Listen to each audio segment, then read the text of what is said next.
Now, somebody had said they figured that spot that was right here might have been from like blood that got left on the gun and took the bluing off.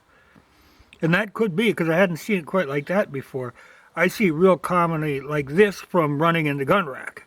This is my Winchester. But I had picked up this Presto gun blue pen, Birchwood Casey. You see them very commonly. And I tried that, and that, like I say, it's hard to see. Oh, okay, I know it was right next to the O here, so it covers it up really well. Which is funny because the stuff appears to be clear, but when it goes on there, whatever chemical or whatever that is, it takes and puts blue back on it. But that's what I thought. Okay, this is my Winchester, and here's the mark it gets from riding in the gun rack. So I thought we'd just try this and see how it behaves on this.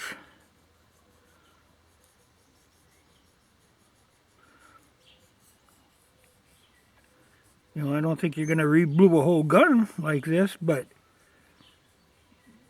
by golly, that really does work. And I'll just leave this dry a little.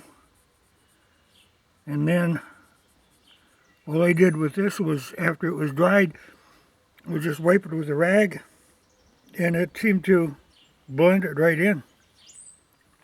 So not a bad deal, and probably a smart maneuver if a guy was like trading in a gun or selling a gun to touch up any spots, because like that one on there, it was very apparent. But in the comments on the last video, somebody asked me what I thought of the new Winchesters. And I have to say, they're better made than the new Marlins are. But one of the things I noticed on almost every one of the new guns, it's like we have completely lost the ability to blue steel anymore. Everything now is painted black. And some of it really horribly done. I know I was looking, some of the Marlins, you could see like the metal, like I say, it's got heavy black paint on it. And before they painted it, the metal isn't really polished smooth, so you can actually see through that heavy coat of paint. You can see the scuff marks from the grinder, kind of, I don't know. It just seems amazing that we've lost that ability, that we can't actually manage to blue steel anymore. Let's see how this... Yeah, see, that stuff actually is pretty impressive. It does work. Though I don't know what it is. It says it's corrosive and poisonous and... Yeah, I suppose. But it does seem to work.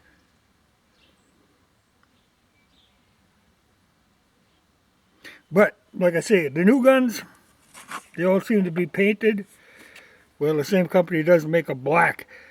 Now, I've used this before a lot of times on sights to blacken them so you don't get that glare.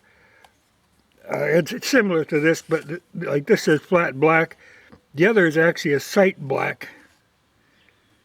But I think it's really the same thing. But you'd have to use something like that on the newer guns.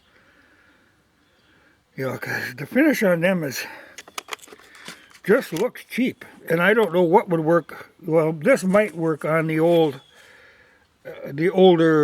post-64 Winchesters where they started using that odd alloy, because, man, I see some horrible examples of that where, they use that alloy on the receiver. So now instead of just bluing wearing off, it's some strange discolored stuff. I don't know what the theory of that is. You know, well, in theory is they made them cheaper, but I don't know what you could ever do to get those newer ones to look decent again. To me, they really, I see a lot of those. I see a lot of them for sale, of those post 64 Winchesters that were cheaply built. But I have seen horrible, like, discolorations on the receiver from whatever they're using. You know, these old ones, they wear to look like this, but those new ones just get ugly, or newer ones. But like I say, I don't see anybody making guns that are blued steel anymore. It's all this kind of painted stuff, or if you get into some of the imports, like the Italian ones, some of them are made to look like they're color case hardened, you know, with a kind of a frosty multicolored finish on them, but it really doesn't look like it to me. It looks like that's a paint on or some kind of a chemical reaction they're using to make that color, but because it doesn't look right. There's something wrong there. I don't know what the process is they're using, but it's trying to mimic what it should really look like. So I don't know. You know, but if you can find the old regular blued steel, I think it's well worth having one of these on hand. I'm kind of impressed. For something that I think it was like $7, $8. You could make that much difference on the value of a gun.